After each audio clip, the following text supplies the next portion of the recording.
Hello दोस्तों, स्वागत है आप सभी का मेरे यूट्यूब चैनल द संजय में। दोस्तों आज एक पेडागोजी का पाठ पढ़ते हैं, भाषा। यानी भाषा किसे कहते हैं, बोली किसे कहते हैं, या वाणी किसे कहते हैं, व्याकरण किसे कहते हैं।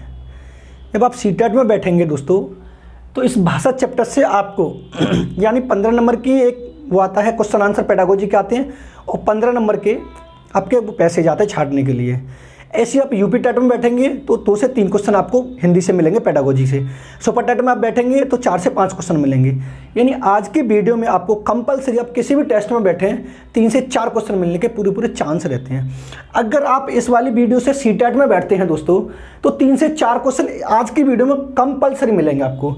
तो पेडागोजी किसे कहते हैं हिंदी भाषा में, हिंदी किसे कहते हैं, भाषा किसे कहते हैं, वाणी या बोली किसे कहते हैं, व्याकरण किसे कहते हैं, ये सब दोस्तों हम आज इसमें पढ़ेंगे। भाषा का अर्थ क्या है, भाषा का कार्य क्या है, भाषा के कौशल कितने हैं, भाषा कितने प्रकार की होती है, और भाषा के वाचन कितने हैं, ये सब हम इस वाली वीडियो में कवर करेंगे। वीडियो में अंत तक बने रहना। आज आपको दोस्तों कंपलसरी 3 से 4 क्वेश्चन मिलने के पूरे चांस हैं। तो दोस्तों वीडियो शुरू करते हैं। तो सबसे पहले हम देखते हैं कि भाषा किसे कहते हैं, फिर उसके बाद देखेंगे वो वाणी या बोली किसे कहते हैं, फिर उसके बाद देखेंगे व्याकरण किसे कहते हैं। ठीक है दोस्तों, तो भाषा देखो, भाषा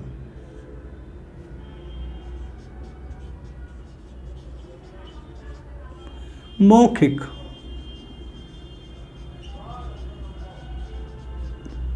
अभिव्यक्ति की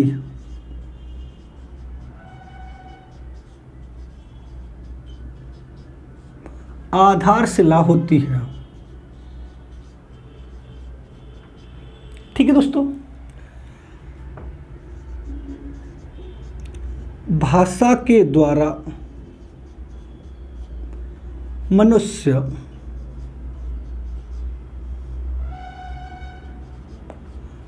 अन्य प्राणियों में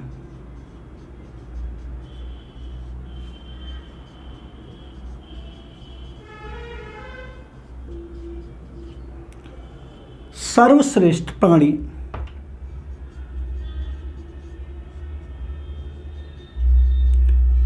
माना जाता है, क्योंकि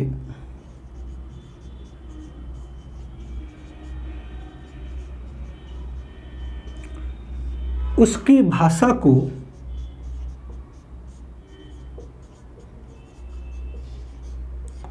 अन्य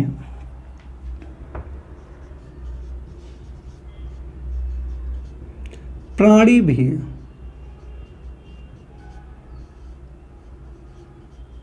समझते हैं।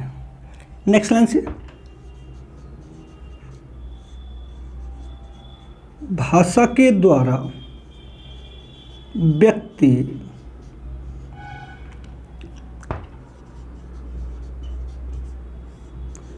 अपने विचारों,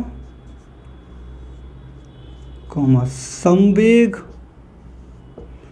और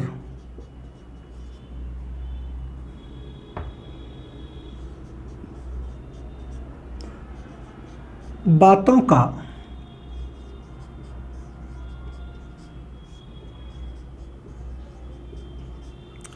आदान प्रदान करता है। भाषा के द्वारा व्यक्ति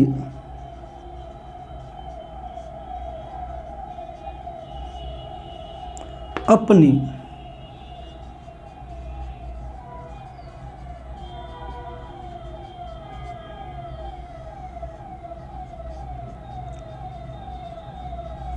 आवश्यकताओं की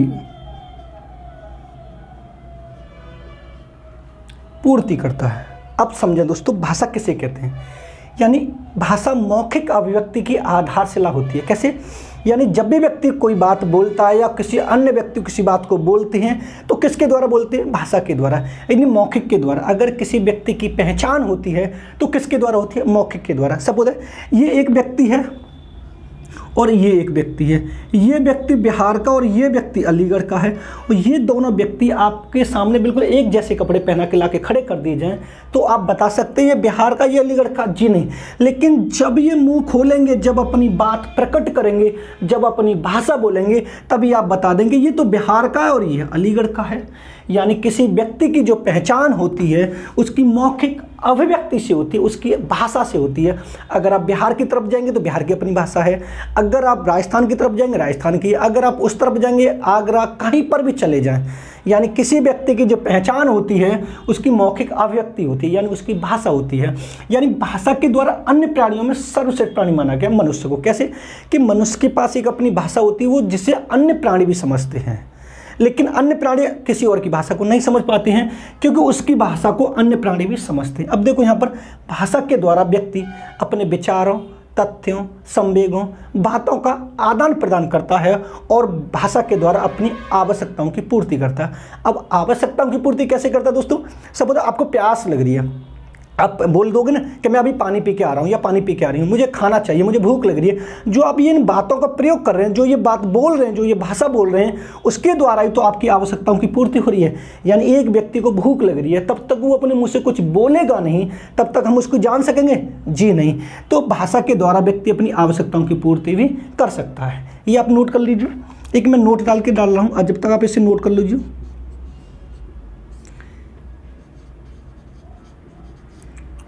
किसी व्यक्ति की पहचान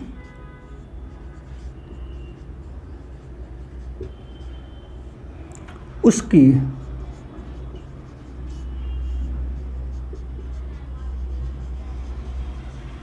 मौखिक भाषा से होती है।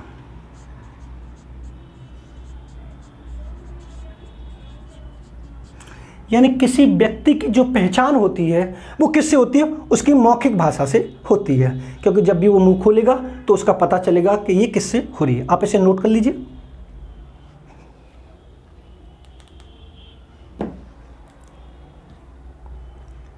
ठीक है दोस्तों, अब चलते आगे।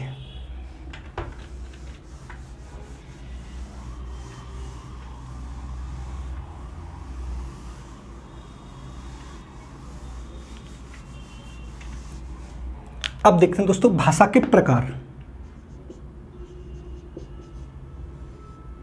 इसके प्रकार कितने? 3। तो सर यहां से कंपलसरी एक क्वेश्चन सीटेट और सुपरटेट में हर बार बनना है। यहां से देखो भाषा प्रकार कौन कौन से 3? पहला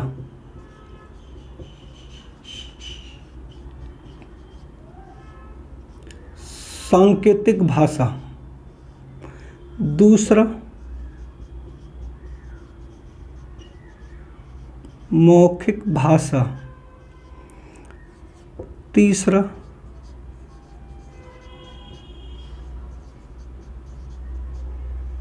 लिखित भाषा।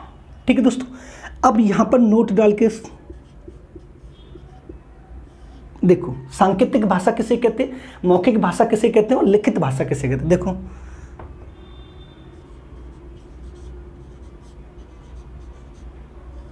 सर्वप्रथम बच्चा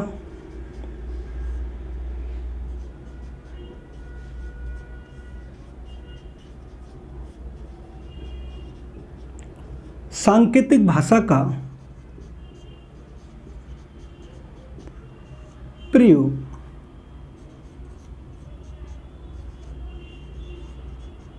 करता है। एक ये पॉइंट हो गया। दूसरा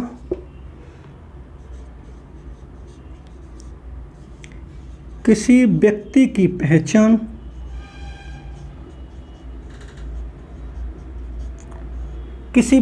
पहचान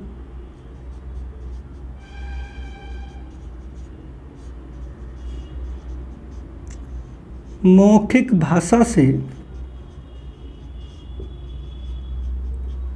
होती है। ठीक है दोस्तों, तीसरा लिखित भाषा को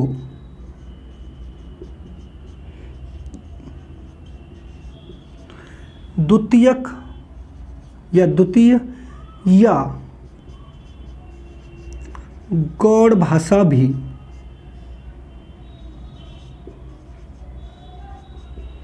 कहा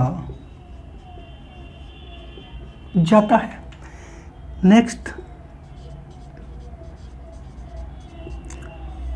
लिखित भाषा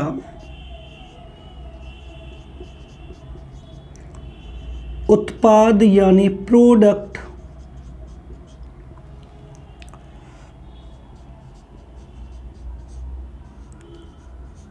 तैयार कराती है।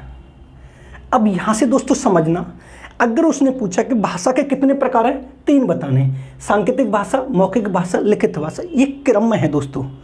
सुपर टेट 68,500 में ये पूछा गया था कि भाषा कितने प्रकार की होती है, 3, सांकेतिक भाषा, मौखिक भाषा, लिखित भाषा। अब देखो, सर्वप्रथम बच्चा किस भाषा का प्रयोग करता है, सांकेतिक भाषा का। जब बच्चे का जन्म होता है तो सबसे पहले वो किस भाषा का प्रयोग करता है, तो ऑप्शन में आपको लगाना सांकेतिक भाषा। किसी व्यक्ति की जो पहचान होती है दोस्तों, वो किससे होती है, मौखिक भाषा से। अब लिखित भाषा को द्वितीयक भाषा या गौड़ भाषा के नाम से जाना जाता है। जब आप सीटेट देंगे तो सीटेट में 99% हर बार संस्कृत में पेडागोजी में क्वेश्चन आता है कि लिखित भाषा कौन सी भाषा होती है, द्वितीयक भाषा या गौड़ भाषा। अब नेक्स्ट आता है कि लिखित भाषा प्रोडक्ट यानी उत्पाद तैयार कराती है। सपोज मैं अभी आपको ये पढ़ा रहा हूँ, आप इसको नोट कर रहे हैं, तो ये अब जब आप अपनी नोटबुक में इसको नोट करें तो ये प्रोडक्ट के तौर पे तो आपकी नोटबुक है। आप जब चाहें तब चाहें उस प्रोडक्ट को निकाल के उस अपनी नोटबुक को निकाल कर पढ़ सकते हैं। यानी आपके पास एक नोटबुक है जो प्रोडक्ट के रूप में हर समय तैयार रहेगी, जिससे आप जब चाहें उसको जब पढ़ सकते हैं। तो क्वेश्चन ये पूछा जाता है, लिखित भाषा को कौन सा कहा जाता है, द्वितीयक भाषा। कौन सी भाषा प्रोडक्ट यानी उत्पाद तैयार करती है, लिखित भाषा। किसी व्यक्ति की पहचान कौन सी होती है, मौखिक भाषा।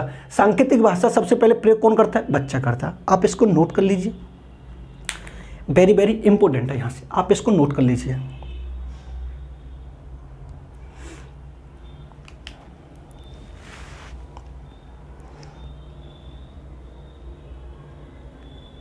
आगे चलते हैं दोस्तों।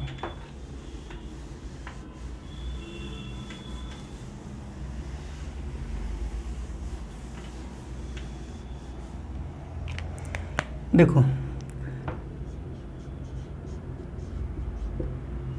नोट डाल के, पहला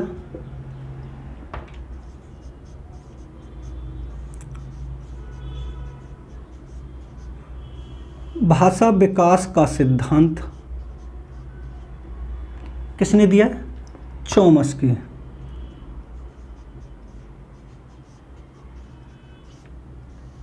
ठीक है दोस्तों।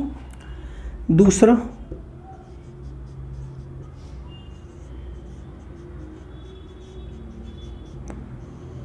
भाषा समस्या का जनक लॉर्ड मैकाले। तीसरा,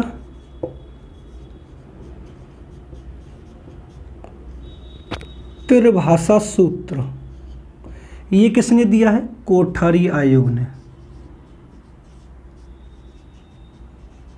किसने दिया, कोठारी आयोग। इसका दूसरा नाम क्या है, शिक्षा आयोग।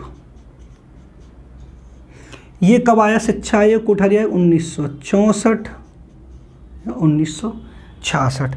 अब त्रिभाषा सूत्र कौन कौन सा है, देखो, एक है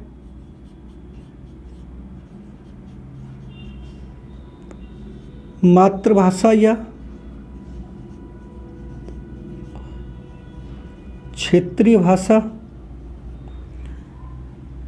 प्लस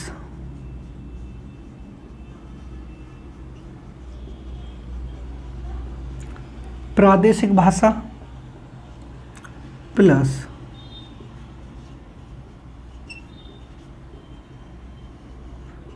अंतर्राष्ट्रीय भाषा। ये दोस्तों कई बार पूछा गया कि त्रिभाषा सूत्र किसने दिया, कोठारी आयोग ने। कोठारी आयोग का दूसरा नाम क्या, शिक्षा आयोग। ये कोठारी आयोग कब आया दोस्तों, 1964 और 66। जब भी मैं आयोग की वीडियो बनाऊंगा तब इसको डिटेल में पढ़ाऊंगा। ये क्वेश्चन यहाँ से कंपलसरी यूपी टेट, सीटेट और सुपर टेट तीनों में पूछा जा रहा है। कि अब आपको समझना कि भाषा विकास का सिद्धांत किसने दिया है, चॉम्स्की ने दिया है। अगर वो पूछे कि भाषा समस्या का जनक कौन माने जाते हैं, तो लॉर्ड मैकाले लगाना है। बहुत से स्टूडेंट क्या करते हैं कि भाषा देखा नहीं, चौमस्की लगा देनी। अगर दोस्तों वो पूछता कि भाषा विकास का सिद्धांत किसने दिया है, चौमस्की ने। भाषा समस्या का जनक किसने बोला, लॉर्ड मैकाले। शायद ये पिछले सुपर उसमें सीटेट में आया, और यहाँ से क्वेश्चन 68,500 में या 69 उन दोनों सुपर टेट में से एक में ये कन्फर्म पूछा गया है कि भाषा समस्या का जनक किसको कहा जाता है, लॉर्ड मैकाले को। अब एक सुपर टेट में क्वेश्चन ये भी पूछा गया है कि त्रिभाषा सूत्र किसने दिया, कोठारी आयोग ने। कोठारी आयोग ने तो शिक्षा आयोग, ये दोनों ने आए तो 1964 या 66। कभी कभी दोस्तों ये भी पूछा जाता है कि त्रिभाषा सूत्र कब आया, तो 1964 या 66। अब त्रिभाषा सूत्र में कौन कौन सी भाषा है, ये पिछले सीटेट में पूछा गया यहाँ से क्वेश्चन कि एक तो मातृभाषा होती है क्षेत्रीय भाषा, उसके बाद दूसरी प्रादेशिक भाषा, और तीसरी होती है अंतर्राष्ट्रीय भाषा। ये आपको याद रखनी, ये 3 भाषाएं। कभी कभी ये भी पूछा जाता है कि कोठारी आयोग ने या शिक्षा आयोग ने किस भाषा का प्रयोग किया, त्रिभाषा का, यानी किस भाषा सूत्र को दिया, त्रिभाषा सूत्र को दिया। आप इसको नोट कर लीजिए दोस्तों, यहाँ से आपको कंपलसरी एक क्वेश्चन मिलने के पूरे पूरे चांस रहते हैं। नोट कर लो सर इसको।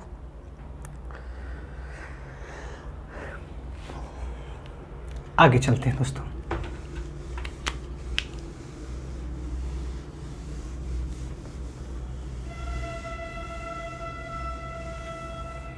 अब आते हैं दोस्तों भाषा के कौशल। अब पहले भाषा की विशेषता लिख लो या कार्य। कार्य आप हेडिंग डाल लीजिए पहले, भाषा के कार्य। देखो पहला,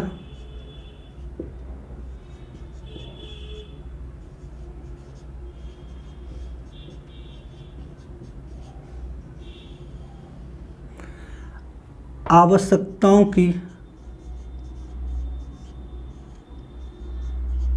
पूर्ति में सहायक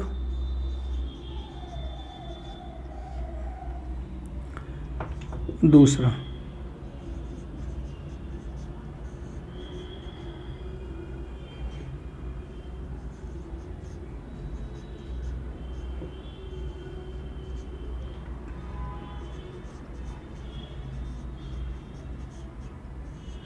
ध्यान खींचने के लिए,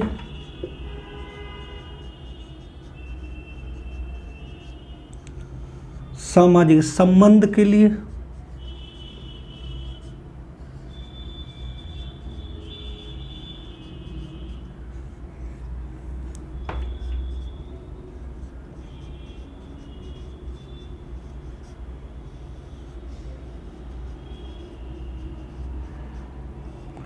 उपलब्धि अर्जित करने के लिए,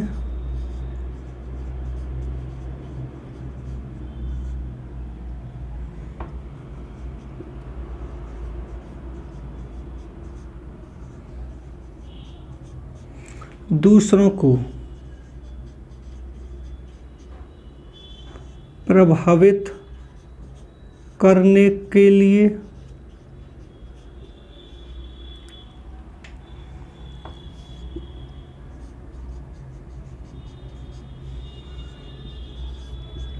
सम्मान की भावना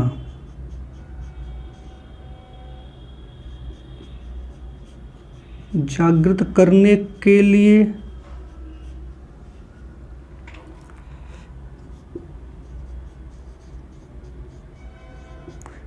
प्रतिष्ठा अर्जित करने के लिए। ये मैंने इतने लिख दिए हैं, तो बहुत सारे भाषा के कार्य, यानी सब कुछ भाषा के द्वारा ही होता है। अब मैं इनको समझाने की कोशिश करूंगा, आप समझें। सबसे पहला होता है आवश्यकताओं की पूर्ति में सहायक, यानी भाषा के द्वारा एक व्यक्ति अपनी आवश्यकताओं की पूर्ति करता है। कैसे? सब आपकी कोई ऐसी आवश्यकता है, जब तक आप उसको प्रकट नहीं करेंगे मौखिक भाषा के द्वारा, तब तक हमें पता कैसे चलेगा कि आपको क्या ज़रूरत है। अगर आपको ज़रूरत है कि मुझे ट्यूशन पढ़ना है, अगर मुझे ज़रूरत है कि मुझे बीएड करनी है, बीटीसी करनी है, एमएड करनी है, जो कुछ भी करना, मुझे भूख लग रही है, प्यास लग रही है, आपकी ऐसी कोई आवश्यकता, जब तक आप उसको मौखिक के द्वारा प्रकट नहीं करेंगे तब तक उसकी पूर्ति हो सकती है? नहीं हो सकती। अगर आप चुपचाप बैठे रहें और आप सोचते रहें कि मुझे भूख लग रही है, तो सामने वाले को क्या पता है? जब तक आप उससे कुछ कहेंगे नहीं कि मुझे भूख लग रही है, तब तक आपकी आवश्यकता की पूर्ति नहीं हो सकती। ध्यान खींचने के लिए। अब व्यक्ति दो प्रकार के होते हैं, ये देखो एक व्यक्ति ये है और एक व्यक्ति ये व्यक्ति बहुत गलत भाषा का प्रयोग करता है, तो जो अन्य व्यक्ति इसकी तरफ ध्यान देंगे, देखो कैसी भाषा का प्रयोग करता है। अगर ये व्यक्ति एक अच्छी भाषा का प्रयोग करता है तो दूसरे व्यक्ति कहेंगे देखो कितना अच्छा बोल रहा है। यानी जब हम एक अच्छी भाषा का ये गलत भाषा का प्रयोग करते हैं तो अन्य व्यक्तियों का ध्यान अपनी तरफ आकर्षित करते हैं। नेक्स्ट, सामाजिक संबंध बनाने के लिए। अब सामाजिक संबंध कैसे होते हैं? जब हम किसी समाज में जाते हैं तो जिन लोगों से हम बातें करते हैं, अगर हम उनसे कटुता से बात करें, यानी कड़े वचन की बात करें, लड़ाई झगड़े की बात करें, तो क्या हमारे उनसे संबंध अच्छे होंगे, बुरे होंगे? बुरे होंगे। अगर हम उनसे प्यार से बात करें तो उनके संबंध कैसे होंगे? अच्छे होंगे। यानी भाषा के द्वारा भी तो कहा जाता है कि सामाजिक संबंध, कहते हैं ना कि ये देखो व्यक्ति कितनी अच्छी तरह से बात करता है, वो व्यक्ति कितनी बुरी तरह से बात करता है। ये होता है उपलब्धि अर्जित करने के लिए।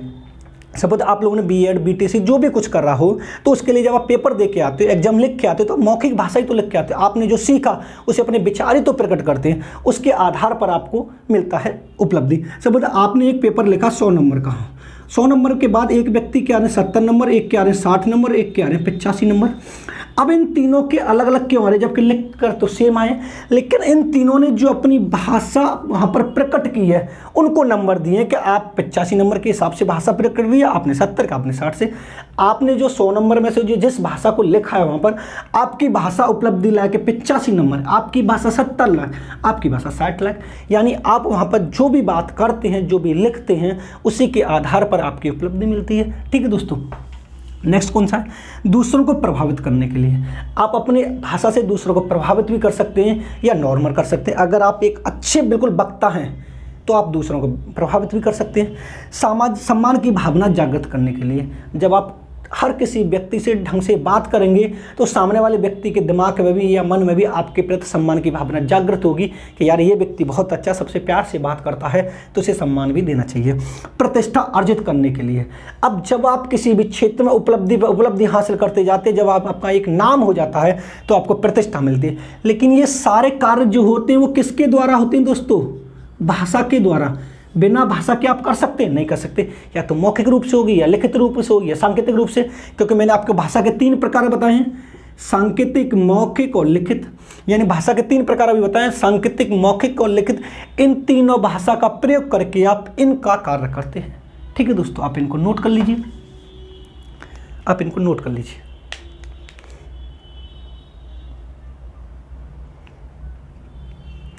आगे चलते हैं।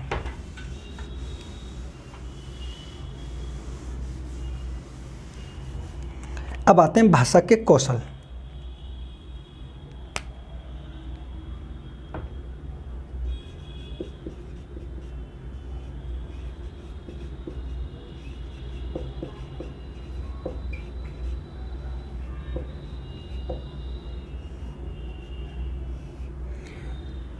चाहे दोस्तों यूपी टेट हो, चाहे सी टेट हो, चाहे सुपर टेट हो, चाहे रीट हो, चाहे DSSS हो, आप किसी एग्जाम में बैठे, यहाँ से आपको कंपलसरी 2 क्वेश्चन मिलेंगे, कंपलसरी, जो मैं भी लिख रहा हूँ। अगर उसने पूछा कि भाषा के कौशल कितने, तो दोस्तों आपको लगाने 4। देखो कौन कौन से।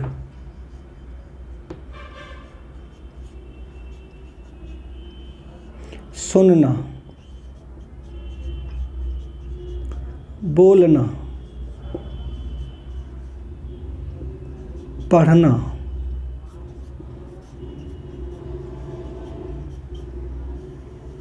लिखना। ये दोस्तों क्रम से हैं। पहला क्वेश्चन, भाषा के कौशल कितने? 4। कौन कौन से? सुनना, बोलना, पढ़ना, लिखना, और क्रम से हैं। उसके बाद इनको 2 भागों में बांटा गया है। कौन कौन से? इनको 2 भागों में बांटा गया है।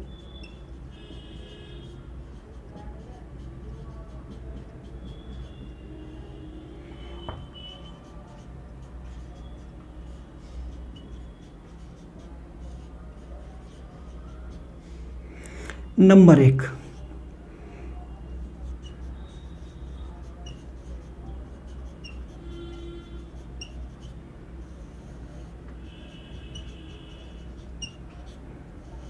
अभिव्यंजनात्मक कौशल।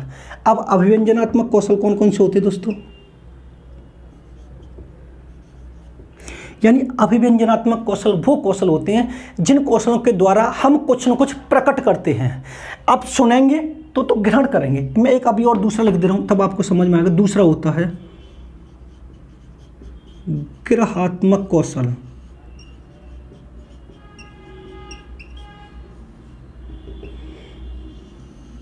ये कौन कौन से होते हैं दोस्तों, समझना। यानी अभिव्यंजनात्मक कौशल उन कौशलों को कहा जाता है जिसके द्वारा व्यक्ति कुछ न कुछ प्रकट करता है। ग्रहात्मक कौशल उन कौशलों को कहा जाता है जिनके द्वारा व्यक्ति कुछ न कुछ ग्रहण करता है।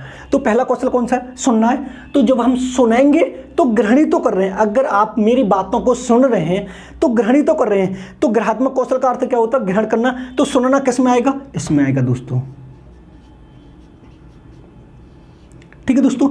अब उसके बाद बोल रहे हैं, जब मेरे मुंह से कुछ न कुछ बोल रहा हूं मैं, तो कुछ न कुछ प्रकट ही तो कर रहा हूं। तो बोलना कहां पर आएगा दोस्तों, यहां पर आएगा। ठीक है दोस्तों। अब उसके बाद पढ़ना, जब हम पढ़ेंगे तो कुछ न कुछ ग्रहण ही तो करेंगे। तो वो किस में आएगा, इसमें आएगा। जब हम लिखेंगे तो प्रकट ही तो करेंगे, तो लिखना। यहां से क्वेश्चन कई बार पुटअप हुआ है दोस्तों। अब समझना, अगर उसने पूछा कि भाषा के कौशलों कितने होते हैं, तो 4 लगाने हैं, सुनना, बोलना, पढ़ना, लिखना। अगर उसने पूछा कि भाषा के कौशलों को कितने भागों में बांटा गया है दोस्तों, तो 2 भागों में बांटा गया, अभिव्यंजनात्मक कौशल और ग्रहात्मक कौशल। उसने पूछा अभिव्यंजनात्मक का शाब्दिक अर्थ क्या है, कि जिन कौशलों के द्वारा एक व्यक्ति अपने विचार, भावना और संवेगों को प्रकट करता है, वो कौन सा कौशल कहलाता है, अभिव्यंजनात्मक कौशल कहलाता है। दूसरा कौन सा, ग्रहात्मक कौशल, यानी उन कौशलों के द्वारा व्यक्ति कुछ न कुछ ग्रहण करता है, उन्हें ग्रहात्मक कौशल कहा जाता है। अभिव्यंजनात्मक कौशल कौन कौन से होते हैं, ये तो होते हैं 2। कौन से होते हैं, 2। और ये कितने होते हैं, 2। बोलना और लिखना होते हैं अभिव्यंजनात्मक, ग्रहात्मक होते हैं सुनना और पढ़ना। यानी सुनेंगे तो हम ग्रहण करेंगे, पढ़ेंगे तो हम ग्रहण करेंगे। अभिव्यंजनात्मक, बोलेंगे तो प्रकट करेंगे, लिखेंगे तो प्रकट करेंगे। ठीक है दोस्तों। अब यहां पर दोस्तों आपको नोट डाल के लिखना है, समझना।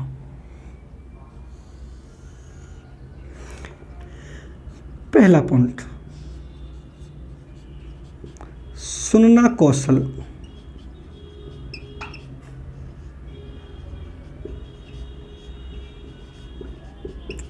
अन्य तीनों कौशलों का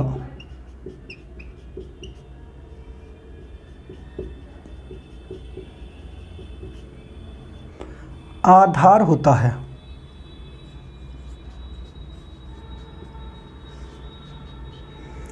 दूसरा,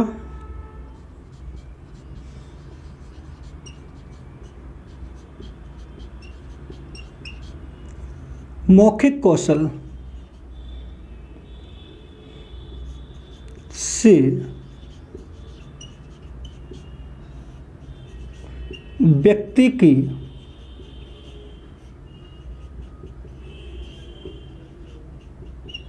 पहचान होती है। तीसरा, लेखन कौशल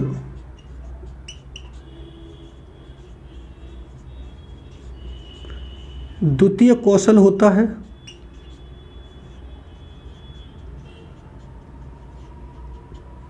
द्वितीय कौशल होता है जो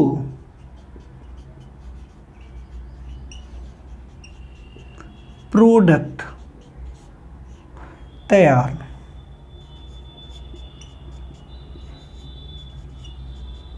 कराता है। अब यानी ये भी पूछा जाता है कि निम्न में से कौन सा कौशल अन्य 3 कौशलों का आधार होता है, सुनना होता है। व्यक्ति की पहचान किससे होती है, मौखिक से। कौन सा कौशल प्रोडक्ट यानी उत्पादक तैयार कराता है, ये पिछले सीटेट में पूछा गया। निम्न में से कौन सा उत्पादक कौशल है, लेखन कौशल है। कितने प्रकार के, 2 प्रकार है। कि टोटल कितने, 4 है, क्रम से हैं। अभिव्यंजनात्मक कौन कौन से, बोलना और लिखना। ग्रहात्मक कौन से, सुनना और पढ़ना। आप इनको नोट कर लीजिए। यहाँ से कंपलसरी आपको दोस्तों क्वेश्चन मिलने के पूरे पूरे चांस रहते हैं, नोट कर लीजिए। इससे जब भी मैं नेक्स्ट वीडियो बनाऊंगा तो इनको डिटेल में पढ़ाऊंगा कि सुनना कौशल का क्या होता है। ये तो मैं आपको आज भाषा पूरा पढ़ा दे रहा हूँ, भाषा क्या होती है। ठीक है दोस्तों, आगे चलते हैं।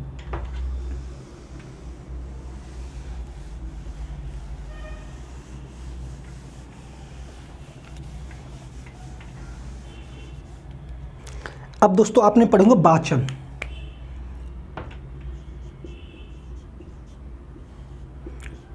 वाचन कितने होते हैं दोस्तों? 4 होते हैं। देखो पहला, वैसे वाचनों को 2 भागों में बांटा गया है, यानी एक होता है मौन वाचन, एक होता है सस्वर वाचन। वैसे टोटल मैं आपको दोनों तरीके से पढ़ा दे रहा हूँ। वाचन कितने होते हैं? 2 होते हैं, ठीक है। पहला होता है सस्वर वाचन, दूसरा होता है मौन वाचन, ठीक है। सस्वर वाचन के 2 भाग होते हैं, आदर्श वाचन और अनुकरण वाचन।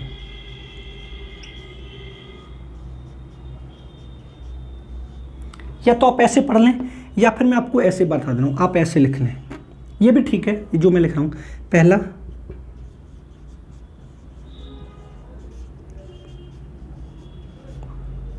आदर्श वाचन, दूसरा अनुकरण वाचन,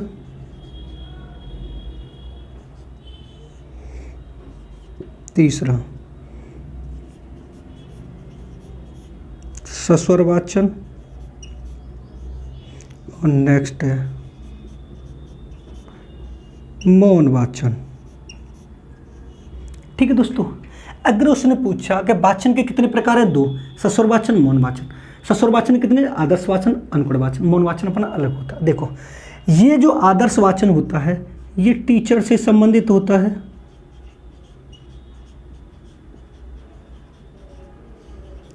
किससे होता है? टीचर से संबंधित। ये होता है छात्र से संबंधित,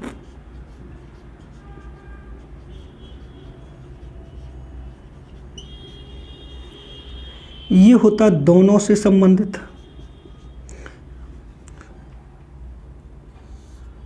ये दोनों से संबंधित होते हैं।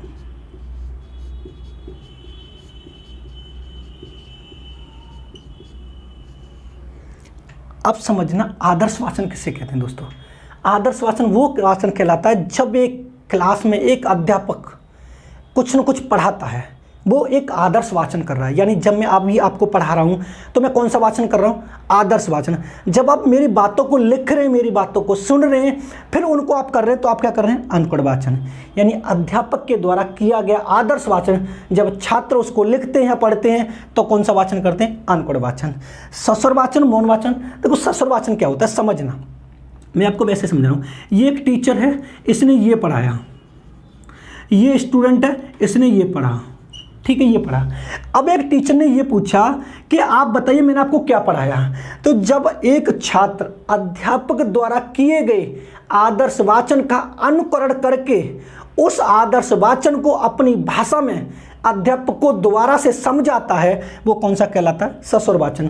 सब मैंने अभी आपको जितना पढ़ाया, अगर भी मैं आपसे पूछूं कि आप बताइए मैंने क्या पढ़ाया, तो आप डिट्टो हुबहू जैसे बताएंगे जो मैंने पढ़ाया है, या अपनी भाषा में? नहीं, आप अपनी भाषा में समझाने का प्रयोग करेंगे। यानी अध्यापक द्वारा किया गया आदर्श वाचन छात्र जब अपनी भाषा में अध्यापक को समझाता है, वो कौन सा वाचन कहलाता है? सस्वर वाचन।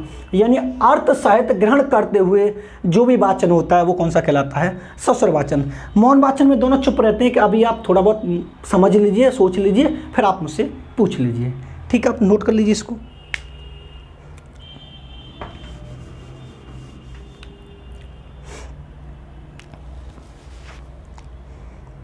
आगे चलते हैं।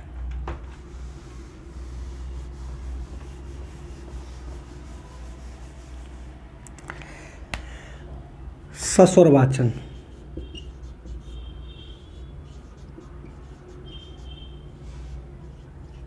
देखो जब अध्यापक द्वारा किसी कक्षा में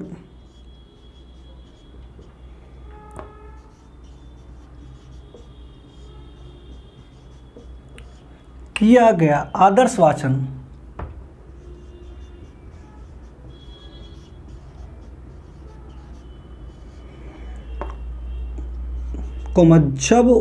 जब छात्र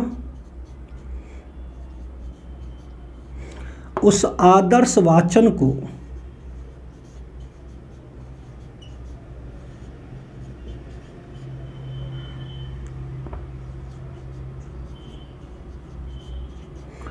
अनुकरण करके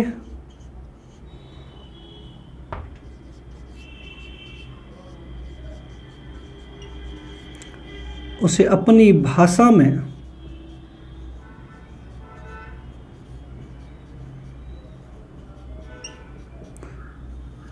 समझाता है या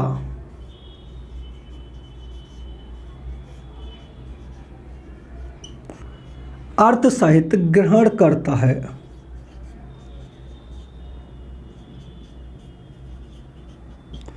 कौन सा वाचन कहलाता है? सस्वर वाचन कहलाता है। यानी आपको इतना ध्यान रखना है, जब मैं आपको पढ़ा रहा हूं, आप उसको अनुकरण कर रहे हैं, फिर उसे अपनी भाषा में मुझे समझाएं। अर्थ साहित्य ग्रहण करता है, यानी सस्वर वाचन किसे कहते हैं दोस्तों? जब एक अध्यापक द्वारा किसी कक्षा में किया गया आदर्श भाषण, जब छात्र उसे अनुकरण करके अपनी भाषा में समझाता है, वो क्या कहलाता है? सस्वर वाचन कहलाता है। एक होता है दोस्तों मौन वाचन।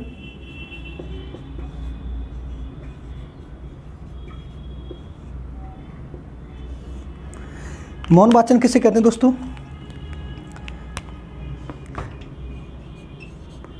जब छात्र बिना आवाज निकाले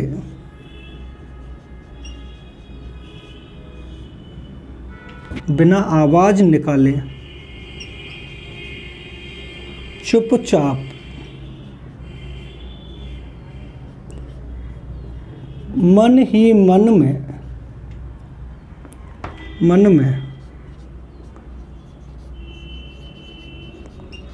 अध्ययन करता है, मौन वाचन कहलाता है। यानी जब हम बिना आवाज निकाले मन ही मन में पढ़ते हैं, वो क्या कहलाता है? मौन वाचन कहलाता है। नोट डाल के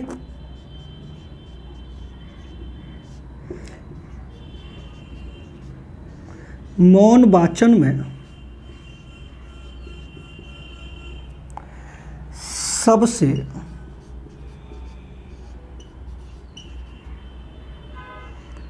तीव्र गति से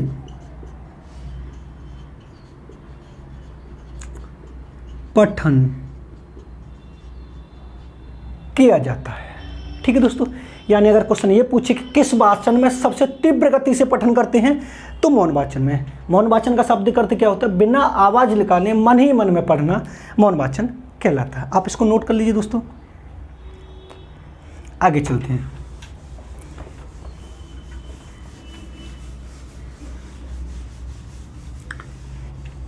ये था दोस्तों भाषा। अब चलते हैं हम बोली या वाणी। देखो, वाणी या बोली भाषा का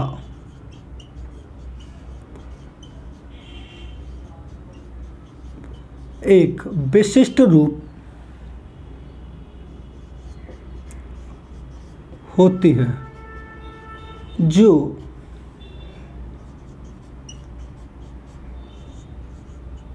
अलग अलग क्षेत्रों की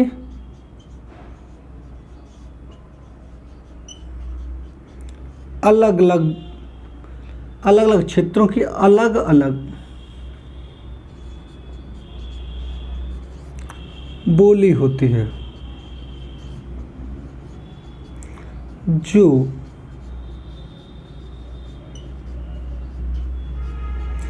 परिवर्तनशील होती है।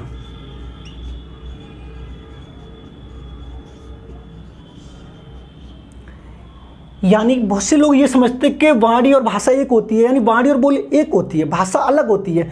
यानी भाषा का क्षेत्र होता है वो व्यापक होता है, बोली का होता है संकुचित। यानी प्रत्येक क्षेत्र की अपने अलग अलग बोली होती है। जिस क्षेत्र में आप जाओगे उस क्षेत्र की अपनी बोली होगी। आपने कहावत सुनी होगी कि 4 कोस पे वाणी बदले 8 कोस पे पानी। यानी जिस क्षेत्र में आप जाओगे उस क्षेत्र की अपनी अलग अलग भाषा होती, वो बोली होती है।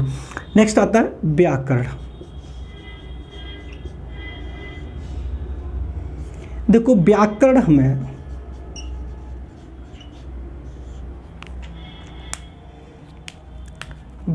हमें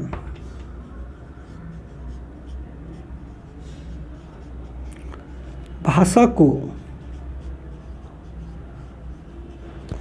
शुद्ध बोलना सिखाता है।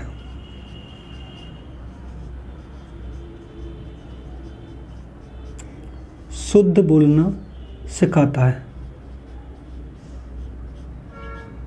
व्याकरण भाषा को क्रमबद्ध व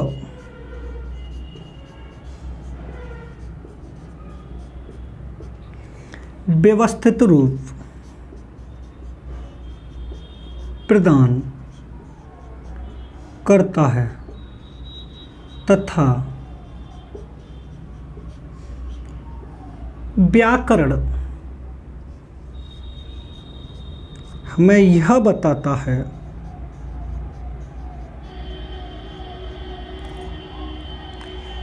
कि भाषा में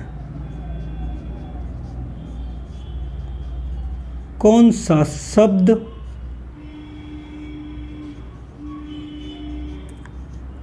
किस जगह रखा जाना चाहिए। ये है दोस्तों व्याकरण, यानी व्याकरण हमें शुद्ध भाषा बोलना और लिखना सिखाता है। व्याकरण के द्वारा भाषा को एक क्रमबद्ध और व्यवस्थित रूप प्रदान किया जाता है।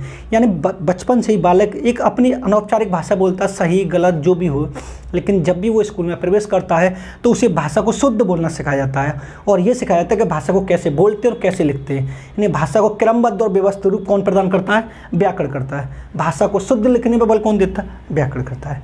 ये था दोस्तों भाषा, बोली और व्याकरण। अगर दोस्तों वीडियो पसंद आए तो वीडियो को लाइक करें और शेयर करें और कमेंट करना न भूलें।